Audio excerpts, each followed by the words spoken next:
Hitting up today's good news bulletin, confidence is steadily returning to Australian consumers as coronavirus-related restrictions are increasingly eased. The ANZ Roy Morgan Australian Consumer Confidence Survey has recorded its 8th straight weekly rise. It's up 0.4% in most recent weeks to 92.7, helped by the government wage subsidy scheme and a recovering jobs market. So confidence is up 42% from its low point in March when fears about the pandemic were at their highest. Against that background, home values are holding up strongly after a couple of months of Australia in lockdown. New data from CoreLogic shows that capital city prices have barely moved in the past 2 or 3 months, despite warnings from some forecasters that property values could collapse. And this is supported by the latest figures published this week by SQM Research, showing its research up for the past month, up to Tuesday, with a 0.5% rise in house prices across the capital cities, with small recent increases in Melbourne, Sydney, Brisbane, Perth and Adelaide. Real estate markets have remained resilient, helped by JobKeeper and other government stimulus, lenders' mortgage repayment holidays and ultra-low interest rates. Markets were strong and rising leading into the crisis period, and most importantly, vacancy rates were low in most places, and this has allowed markets to absorb the increase in vacancy rates without creating widespread problems. And Cameron Cushar of REA Group suggests that without the government subsidies, JobKeeper payments and job seeker payments and mortgage holidays from the banks, the housing market may have been experiencing price falls by now, but as he observed, it's not. Cushar says welfare payment increases and wage subsidies are not typically features of economic downturns, and this is what's making the difference during the COVID-19 period.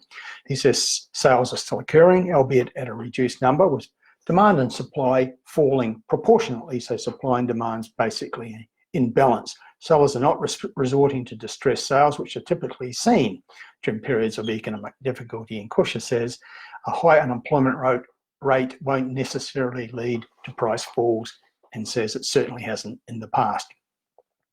More than a dozen lenders are offering cash incentives for home owners willing to move their business to a new lender, with Suncorp Bank and Reduce Home Loans added to the list according to comparison website Rate City.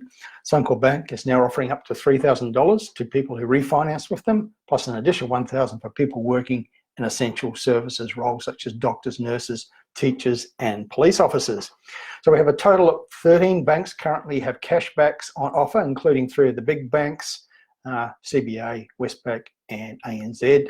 And Sally Tyndall, Research Director at ratecity.com.au, says that while low rate loans are usually the most cost effective, the tide's turning as the bigger banks chase after new customers more aggressively.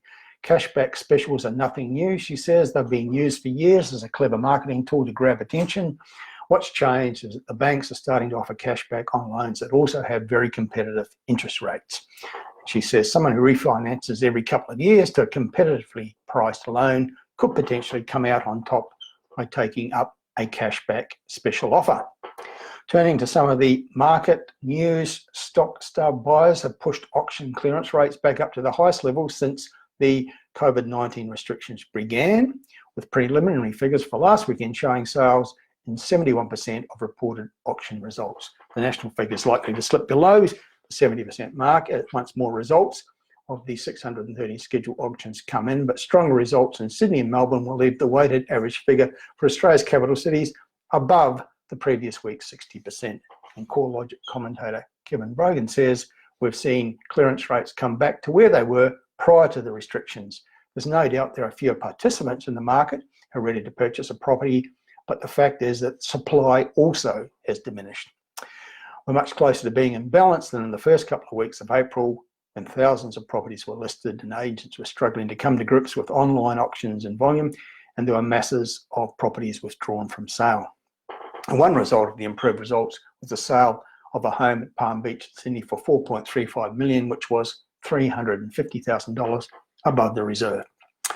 Stimulus measures, over 1,000 vouchers from the Northern Territory Government's Home Improvement Scheme package have been sent to households to help boost recovery in the Territory economy. The Home Improvement Scheme, which was introduced to create a big injection of cash, into the territory economy by supporting tradies had to be trebled from $30 million, the original allocation, to $100 million after a huge number of applications were received.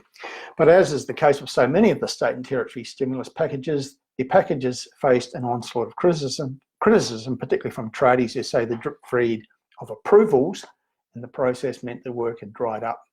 Data from the Department of Trade, Business and Innovation reveals that 1,042 of the nearly 20,000 applications have been approved, and that 1,000 vouchers have been sent out, but most applications as yet haven't been approved. There's a similar problem in Queensland where I am, where my business has sought to access 3 different stimulus offers announced by the State Premier Anna Palaszczuk, and we've been unable to achieve what's on offer all 3 times, primarily because the government has not put the processes and resources in place to deal with the inquiry. Looking at some of the infrastructure action that's happening around the country, Queensland's biggest infrastructure project continues to progress, and this is the $5.5 billion Cross River Rail, an underground link from Dutton Park to Bowen Hills, which is designed to end the rail bottleneck choking the southeast train network by providing a second river crossing. It will take almost 50,000 people off roads and cut morning peak hour train waiting times to 5 minutes on a crucial line serving the Golden Sunshine Coast and out to Ipswich in the southwest, as well as paving the way for expansion projects such as the Nambour to Beerburrum duplication. It will allow more trains more often. The creation of a landmark technology innovation complex at James Cook University in Townsville in North Queensland is a step closer to the calling of expressions of interest for a principal contractor. So we're talking about a 9,500 square metre complex, which will be the centrepiece of an innovation hub at the university. It's going to be developed alongside an ideas market on the Townsville campus, while on a separate project, a new 7-level student accommodation building is to be built. And it's part of $175 million worth of projects to modernise a Townsville University's campus. In New South Wales, the second tranche of New South Wales projects will have their planning assessments fast-tracked and finalised through what is now called the Planning System Acceleration Program. The program includes 11 rezonings that will unlock major commercial, industrial and residential development across the state. Premier Gladys Berejiklian says the second batch of projects could create 15,000 jobs and create 3,500 new homes. The second tranche of shovel-ready projects includes 8 suggested by the private sector, including a specialised retail centre at Eastern Creek, a waste recycling facility at Girraween, new public open space in St Peters, and an expansion of the Cumberland State Forest. And Planning Minister Rob Stokes says that projects such as the $2.6 billion Mamre Road Industrial Precinct, including new environmental lands and open space, will help to transform New South Wales. He says this project alone creates opportunities for over 5,000 jobs and will be happening sooner because the New South Wales government has reallocated planning resources to assess these projects faster. The first tranche of 24 projects allegedly delivered 10,000 jobs and $7.7 billion in economic benefit for the state. Lots of projects getting underway or are underway or being advanced, approved, various stages of the process, different parts of the country. Work started on the 11th residential tower of a $700 million waterfront community in Brisbane. Fraser's Property Australia has commenced construction of the $50 million Riverlight North in the Hamilton Reach precinct, which is part of the largest waterfront urban renewal project undertaken by the Queensland government. Construction completion is scheduled for the middle of next year, and the project will employ about 300 workers. Meanwhile, on the Gold Coast, prolific developer Harry Triguboff, who's well into his 80s, has revealed that the new 76-storey super tower Ocean will have the area's highest apartments, which will sit up to 243 metres above the ground. Construction of the tower is well underway, and it's now reached its 20th story and is expected to be completed in the middle of 2022. Meanwhile, elsewhere on the Gold Coast, construction of the $450 million Dorset hotel tower at the Star Gold Coast is ahead of schedule, in an unexpected beneficial side effect of COVID-19. Good weather and the lack of guests inside the Broadbeach complex has meant that work on the super tower has moved more swiftly than expected, and Star boss Jeff Hogg confirms that the tower, which will also include the Star residences, is on track to open in 2022. And there's a lot of big projects happening in Melbourne, lots of announcements in the last few days. For example, Far East Consortium will push ahead with the construction of its 850 apartment tower in Melbourne's Bourke Street, expecting to get underway in the middle of next year. The local arm of the Hong Kong listed FEC expects to start marketing apartments in its $650 million redevelopment of the historic Eliza Tinsley building, marketing to start in August or September.